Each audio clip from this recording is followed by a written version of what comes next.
Salutations to all our future judges.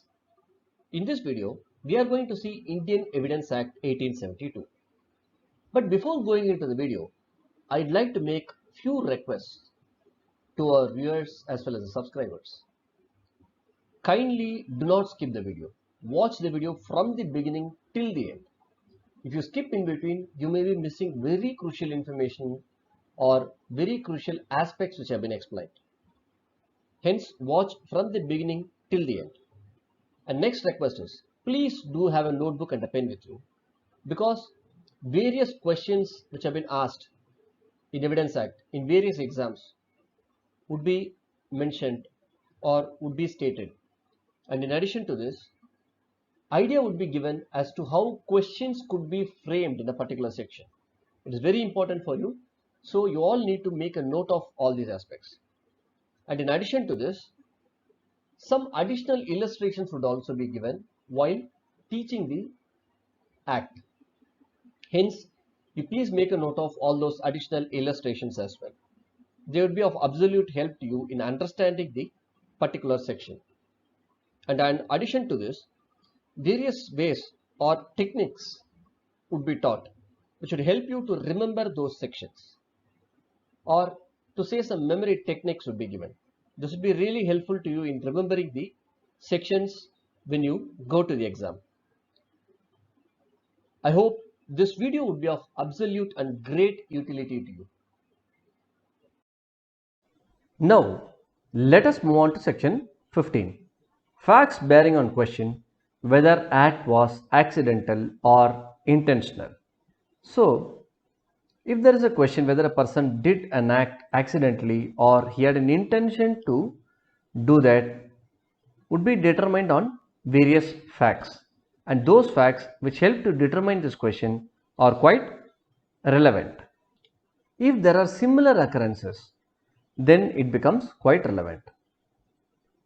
And in this, they are very specifically stated in each of which the person doing the act was concerned. So if there are plenty of occurrences which are occurring in a series, and if this person was involved in each and every occurrence which formed a part of the series, then it becomes quite relevant.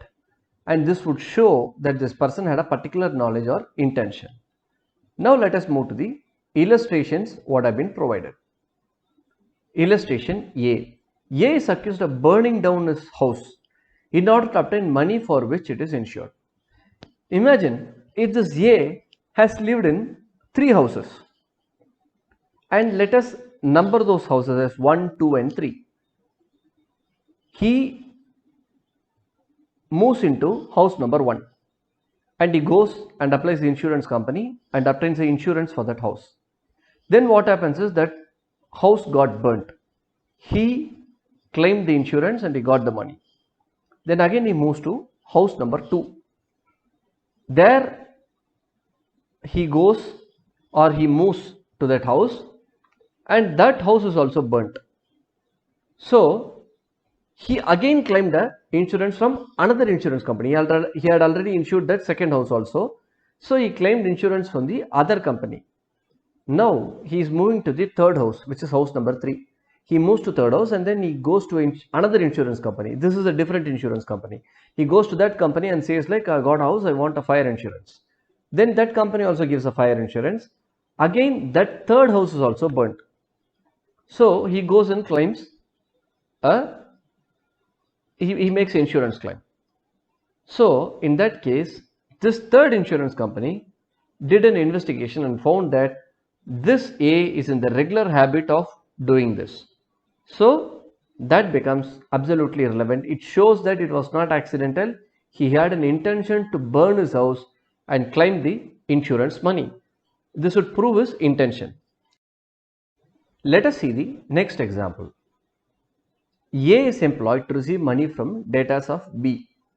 Imagine B to be a company. This company is engaging one person by name A.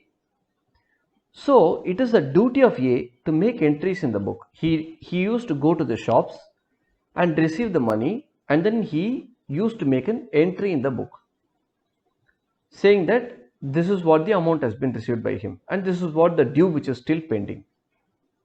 he makes an entry on a particular occasion saying that he received less than what he actually received. Imagine he has received 1000 rupees. He recorded only 500 rupees. The question is whether this false entry was accidental or intentional. Imagine if this person A was regularly in the habit of doing this. He regularly writes false accounts. So they see all the previous entries what he has done.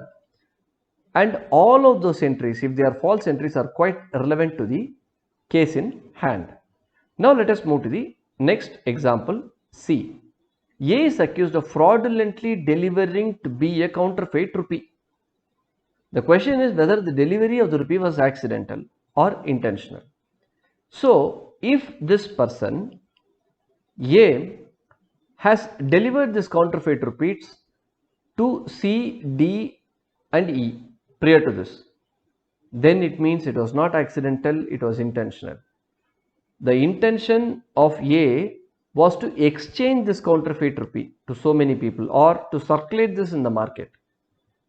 That is the reason he has already exchanged it with C, D and E. Imagine an innocent person who receives this counterfeit rupee. Then there is a good probability that he will use this only once. If there is a series of events which prove the intention of the accused, then it cannot be accidental. It should be only intentional. So that is what they are trying to explain by this particular example. Now let us move to the next section, section 16. Existence of course of business when it is relevant. Now a question is raised whether a particular act was done or not. In a normal course of business, if something has been done, then it is a relevant fact. Let us try to understand this particular section in a simple term. In a company, regularly some work would be done in a normal course, or in a government organization, things should be done in a normal course. If that has been done, it is deemed that the act is to be or the act is done. Now let us move to the illustrations provided. The first illustration A. There is a question which is raised. Whether a particular letter was dispatched. There was a letter. The question is whether that letter was dispatched or not. So the fact that it was the ordinary course of business for all letters put in a certain place to be carried to the post, and that particular letter was put in that place are relevant. Now let us try to understand this in a simple way. As you all know, in a company, generally letters are being dispatched. So they would have a box, or they would have a particular person who's in charge for taking these letters which are to be dispatched, or there could be a person who's been recruited for this particular purpose. In all these scenarios, if that particular letter is either put in the box or handed over to the particular person who is in charge of this, or it is handed over to the person who is generally doing the job of the delivery. In all these situations, in all these scenarios, it is considered that the letter was dispatched, or at least to the extent that the fact that it was put in that place is quite relevant. Now let us move to the next example what has been provided. The question is whether a particular letter reached A. The fact that it was posted in due course and was not returned through the dead letter office are relevant. Now let us try to understand this particular example in a simple method. Imagine a person is going to the post office. Everything is in proper. He has pasted the stamps and the address is written in a proper manner, and everything is in the right manner. He is posting it. He is putting it in the post box. Now that post box is fixed to be taken out at a particular time. So the letters which have been posted in the post box are taken at a particular time, and this letter also goes along with that. However, this letter did not come back to the person who was posted, that is A, for a long time. Then it means that the letter is delivered to that particular person. If a letter has not been delivered, it will be returned to the sender generally. So if that has not got returned, it means that the letter has obviously been delivered, or at least to the extent that the fact becomes quite relevant.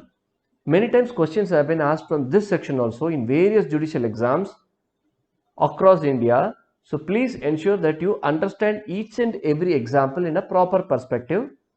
Please listen to this video again and again so that you could remember when a question is asked in the judicial exam. If you like the video, do press the red color subscribe button as well as the all button so that you receive the notifications whenever a video is posted in this channel. If you like the video, do press the thumbs up button and share the channel with your friends. You can motivate your friends by sharing the channel. Let us join hands together and contribute for a learned society. Thank you.